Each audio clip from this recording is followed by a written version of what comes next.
Hey guys, welcome to the Liberal Hive Mind, a channel solely focused on exposing the abundant hypocrisy of the left. Alright, so today's a little bit of a bittersweet day. It's the end of an era. Elon Musk's time as a special government employee is officially over, and I know that some people feel sideswiped from this. What do you mean Elon Musk is gone? And of course, I know that many people on the left are attempting to use Elon Musk's departure to fabricate yet again another false narrative that Elon Musk has been fired. It all comes to a crashing and burning end. But guys, there's no scandal here. There's no surprise. Elon Musk was on a special assignment, and the law stipulates that he can only hold that special position for so long. I believe the max is 130 days if I'm not mistaken. And so basically the timer has run out and Elon Musk has to step down from the position. That's basically it. That's what's going on here. And so as this is happening, as we are saying bye-bye Elon Musk, I think it's time to take a step back and speak about these last roughly 4 months. It's been quite the eventful ride, I'll tell you that much. Let's talk about it, shall we? We got some stuff to get into, so let's roll the tape. All right, folks, so here's the announcement from the White House. Today it's about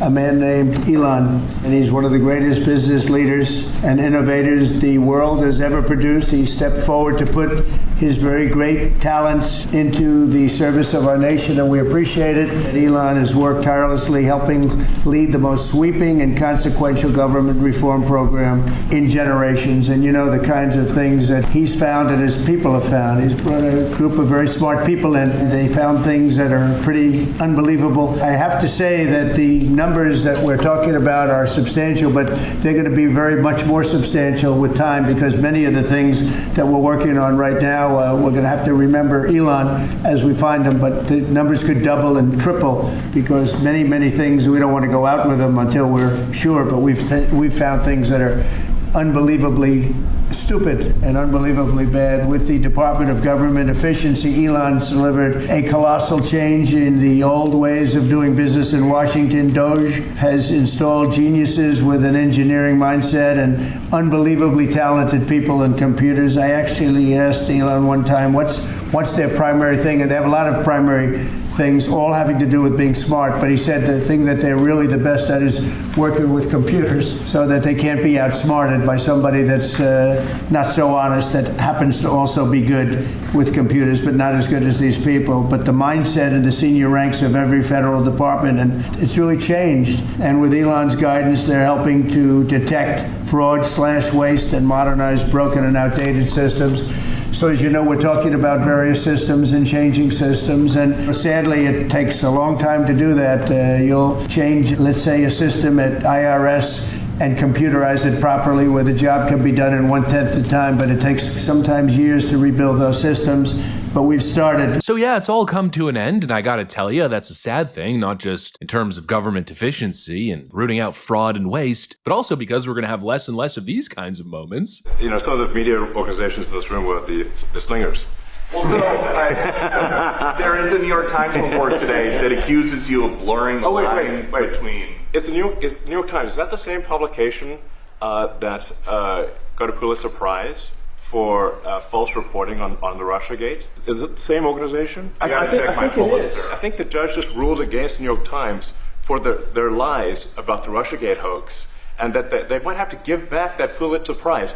That New York Times, let's move on. Now that is some energy that I gotta tell ya will be sorely missed at the White House. But even though it's a day of loss, it's not as bad as some people are suggesting. Just because Elon Musk is gone does not mean that Elon Musk's work is finished, and he made that abundantly clear. This is not the end of DOGE, but really the beginning. My time as a special government employee necessarily had to end. It was a limited time thing. It's 134 days, I believe, which ends in a few days. But the DOGE team will only grow stronger over time. The DOGE influence will only grow stronger. I'd liken it to sort of Buddhism. It's like a way of life. It is permeating throughout the government, and I'm confident that over time we'll see $1 trillion of savings and a reduction in $1 trillion of waste and fraud reduction. The calculations of the DOGE team thus far, in terms of an FY25 to FY26 delta, are over 160 billion, and that's climbing. We expect that number will probably go over 200 billion soon.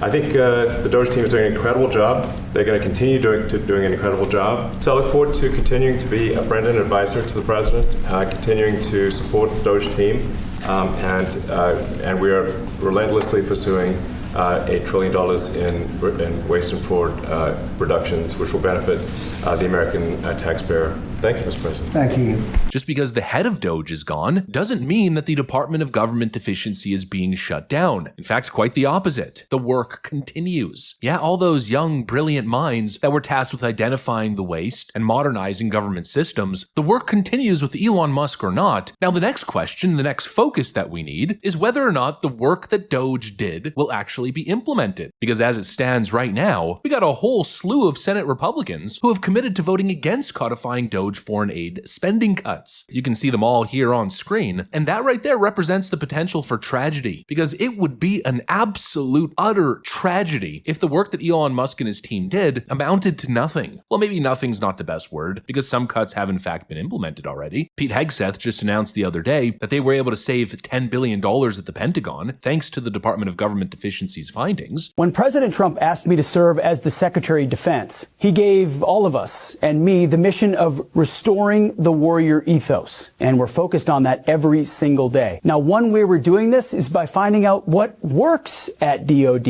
and also what doesn't work. And that begins by finding out where we are spending taxpayer dollars. Now, part of what we've uncovered is that the Defense Department has become very much over-reliant on management, consultants, and contractors. We found that we likely have more contractors than we have civilian employees. And many of them, those contractors, are making more money than our career senior executive employees. To give you one example, the Air Force, working as a team with DOGE, cut that department's largest management consulting program. This joint team conducted a line-by-line audit of over 50 contract vehicles, saving $1 billion on the current program and canceling its $3.8 billion extension, which we all know inevitably would have been spent. These, combined with other reviews over the past 2 weeks, have resulted in more than $5 billion in savings for the Department of Defense. Yes, $5 billion in addition to the over $5 billion we've already found in working with DOGE.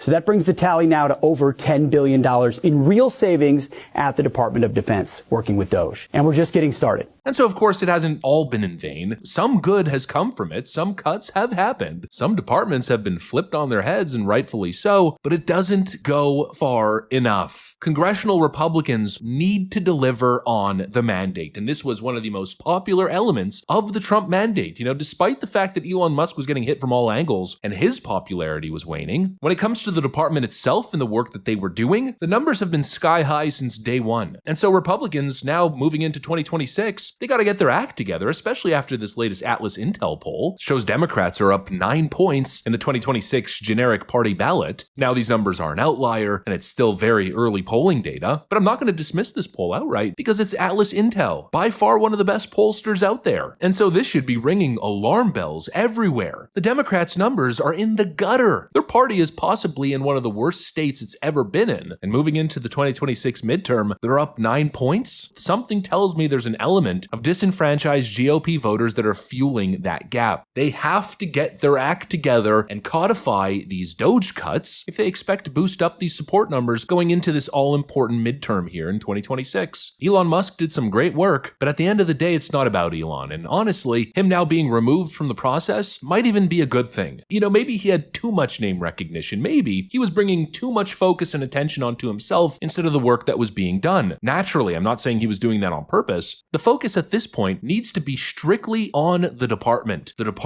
of Government Efficiency. The bureaucratic and logistics improvements and technological improvements that they're working on must continue and must be implemented, and the DOGE cuts must be codified. And frankly, Congress should probably vote to make DOGE a permanent department. Fulfill the mandate or sabotage 2026 and of course sabotage your own career because you will be primaried. Anyways, that's pretty much it. Elon Musk is out, DOGE continues, and the GOP has to get their act together. Hopefully you enjoyed the video. If you did, make sure to leave a like and possibly subscribe. Thanks for watching, and I'll see you on the next one.